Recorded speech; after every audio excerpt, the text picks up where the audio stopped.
Sumo के सो जाने के बाद निंगी आधी रात को उठा। सुमो की पीठ में जो घाव था वहाँ पे वो दवाई लगा रहा था।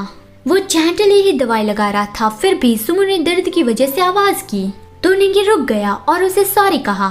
फिर सुबह जब सुमो की नींद खुली तब उसे पता चला कि उसके घाव पे मरहम पट्टी हो गई है। उसे अच्छा लगा कि निंगी ने उसकी मरहम पट्टी कर दी। तभी निंगी खाना लेके आ गया कि तुम जाग गए, आओ आके ब्रेकफास्ट कर लो। सुमो खुश था कि रातों रात कोई पूरी तरह से बदल गया। निंगी भी अब वो खाना खाने लगा था और सरवाइव करने की पूरी कोशिश कर रहा था। फिर सुमो जब लकड़ियाँ इकट्ठा कर रहा था तब अचानक से उसे बहुत दर्द होने लगा।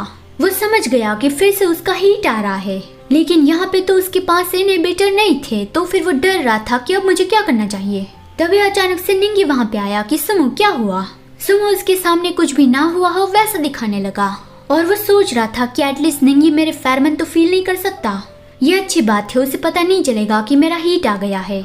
उसने कहा कि खाना खत्म हो गया है तो फिर चलो कुछ फ्रूट्स लेने चलते हैं। वो दोनों अलग अलग होके फ्रूट्स ढूंढ रहे थे और इस तरह से फायदा भी हो गया कि हम अलग अलग होके फ्रूट्स ढूंढ रहे थे, इसलिए हमने काफी सारे ढूंढ लिए। वो दोनों एक दूसरे से काफी ज्यादा दूर दूर थे, फिर भी एक दूसरे की बातें सुन पा रहे थे कि है ना निंगी, और निंगी ने भी जवाब दिया कि हाँ बिल्कुल। फिर सुमो को प्यास लगी थी तो वो कैबिन में पानी पीने गया। तब निंगी अंदर ही बैठा था और वो पानी पीने ही वाला था। सुमो को देखकर उसने पूछा कि क्या तुम भी थोड़ा पानी पीना चाहते हो, लेकिन सुमो चाहने लगा कि पानी बहुत ही गर्म है, मैं थोड़ी देर बाद पीऊंगा।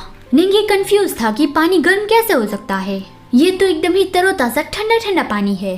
फिर वो लोग फिशिंग के लिए गए। वहाँ पे भी सुमो उससे बहुत ज्यादा दूर दूर रह रहा था।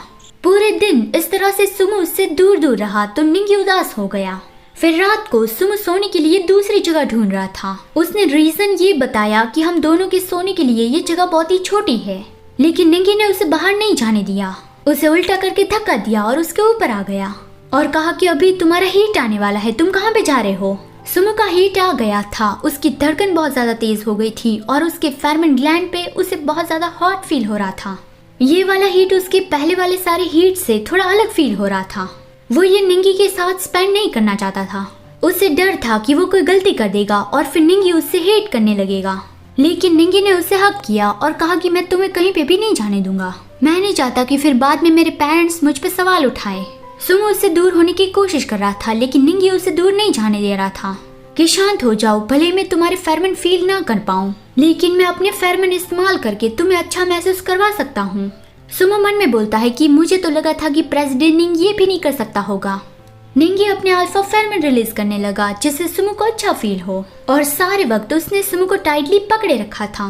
फिर थोड़ी देर बाद सुमो ने कहा कि मुझसे दूर रहो, मुझे पानी पीने जाना है। तो फिर निंगी उससे दूर हुआ और कहा कि तुम यहीं पे रहना, मैं अभी तुम्हारे लिए पानी लेके आता हूँ। सुमो को वो अच्छा लग रहा था कि निंगी उसकी इतनी ज्यादा केयर कर रहा है, लेकिन अगले दिन जब सुमो की नींद खुली तब उसे कुछ भी अच्छा फील नहीं हो रहा था। निंगी ने भी देखा कि सुमो तो पूरा आग की तरह जल रहा है और सुमो उसे बार बार कह रहा था कि निंगी मुझे कुछ भी अच्छा फील नहीं हो रहा है।